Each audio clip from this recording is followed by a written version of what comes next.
श्री शिवाय नमः दोस्तों, जैसा कि दोस्तों आज हम जानते हो कल है रविवार का दिन और रविवार के दिन पड़ रही है अमावस्या तिथि, जिसे हम हरियाली अमावस्या के नाम से भी जानते हैं।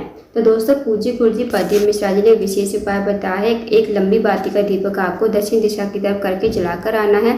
यदि आप इस उपाय करते हो ना, तो जो भी आपके घर में पितृ दोष होगा, वास्तु दोष होगा, कालसर्प दोष होगा, वो आपके घर से हमेशा के लिए समाप्त हो जाएंगे। तो पूज्य गुरुजी कथा को सुनकर उपाय को अच्छे से समझाने का प्रयास करेंगे। तो आइए दोस्तों जानते हैं उपाय कैसे करना है। दोस्तों पहला जो उपाय गुरुजी ने बताया वो बहुत ही ज़्यादा विशेष है। अगर आपके घर में पितृ दोष है दोस्तों, अगर आपके घर में पितृ दोष है ना, तो आपके सारे कार्यों में बाधाएं आएंगी। जैसे आपकी नौकरी नहीं लगेगी, आपकी शिक्षा टाइम पर नहीं होगी, या आपके बच्चों के विवाह शादी में अड़चनें आती ही रहेंगी। तो ये जो होते हैं ना पितृ दोष के लक्षण होते हैं। यदि आपके पितृ खुश नहीं है तो वो अड़चन जरूर डालेंगे। बस आपको एक उपाय करना है। इस उपाय को करके देखिएगा, जो भी आपके पितृ होंगे ना, वो इस उपाय को करने से खुश हो जाएंगे। तो आपको क्या करना, आपको एक दीपक तैयार करना है। दीपक आप चाहे मिट्टी का ले लो, चाहे आटे का। अगर आप दीपक आटे का लेते हो तो आपको नमक नहीं डालना है आटे में, बिना छना हुआ आपको आटा लेना है। अब आपको लंबी बाती का घी का दीपक तैयार कर लेना है और इस उपाय को आपको शाम के समय यानी कि प्रदोष काल के समय करना है। अब दोस्तों आपको चले जाना है इस दीपक को लेकर शाम के समय किसी भी कुआं, तालाब, बावड़ी, सरोवर, नदी के किनारे। अगर आपके घर के आसपास कुआं, तालाब, बावड़ी, सरोवर है तो आप इस दीपक को लेकर वहाँ पर चले जाइए और आपको वहाँ पर जाकर एक सुंदर सा स्थान देखना है।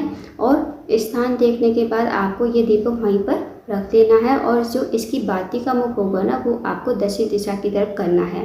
क्योंकि दोस्तों पितरों का जो स्थान होता है वो दक्षिण दिशा की तरफ ही होता है। तो आपको इस दीपक की बाती का मुख रखना है दक्षिण दिशा की तरफ और आपको अपने पितरों का नाम लेते हुए, अगर आपको पितरों का नाम याद है तो नाम ले लीजिए, अगर नाम याद नहीं है तो मन ही मन उनका स्मरण कर लीजिए। फिर आपको इस दीपक को प्रज्वलित कर देना है अपने पितरों का नाम लेते हुए, पितरों का स्मरण करते हुए।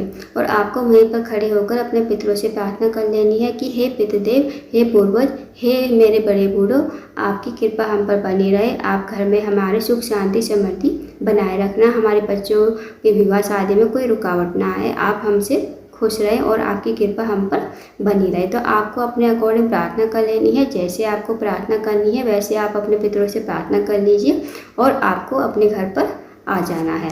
दोस्तों मान लीजिए अगर आपके घर के आसपास कुआं, तालाब, बावड़ी, सरोवर नहीं है तो आप इस दीपक को कहाँ पर लगाओगे।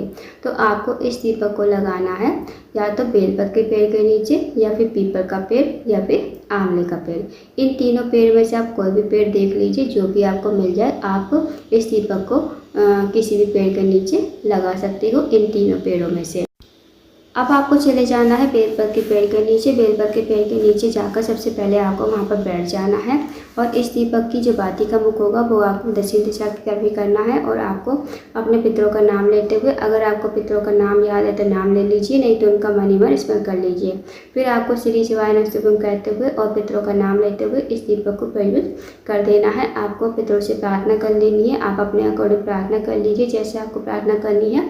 फिर इस उपाय को करके आपको अपने घर पर आ जाना है। दोस्तों मान लीजिए अगर आपके घर के आसपास पेड़ भी नहीं है, ना ही कुआं, तालाब, बावड़ी, सरोवर है, तो आप इस उपाय को कहाँ करोगे। तो आपको ये वाला उपाय करना है अपने घर पर। जहाँ भी आप अपने घर के रसोई घर में पीने का पानी रखते हो ना, वहाँ पर भी आप इस उपाय को कर सकते हो। तो आपको क्या करना, आपको शाम के समय अपने घर में जहाँ भी रसोई घर में पीने का पानी है वहाँ पर आ जाना है दीपक को लेकर और बाती का मुख आपको दक्षिण दिशा की तरफ करना है। अपने पितरों का नाम लेते हुए, पितरों का नाम या नाम ले लीजिए। अगर पितरों का नाम याद नहीं है तो मन ही मन उसका स्मरण कर लीजिए और इस दीपक को आपको श्री शिवाय नमः कहते हुए, भगवान शिव का स्मरण करते हुए और अपने पितरों का नाम लेते हुए, पितरों का स्मरण करते हुए दीपक को आपको प्रज्वलित कर देना है।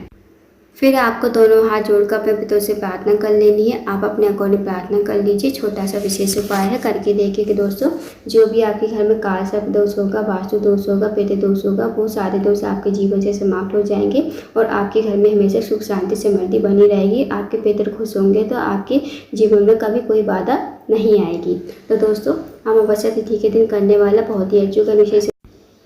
अगर आपके घर के आसपास इन तीनों स्थानों में से कुआं, तालाब, बावड़ी, सरोवर या फिर कोई भी पेड़ हो, बेलपत्र का पेड़, पीपल का पेड़ या फिर आंवले का पेड़, या फिर आप इस उपाय को अपने घर पर भी कर सकते हो। तो इन तीनों में से तीनों स्थानों में से कोई भी स्थान आपको अच्छा लगे तो वहाँ पर चले जाइए और इस उपाय को करके देखिएगा। इस उपाय को करने से आपके जीवन में सुख ही सुख होगा, जीवन में आपके कभी बाधा नहीं आएगी।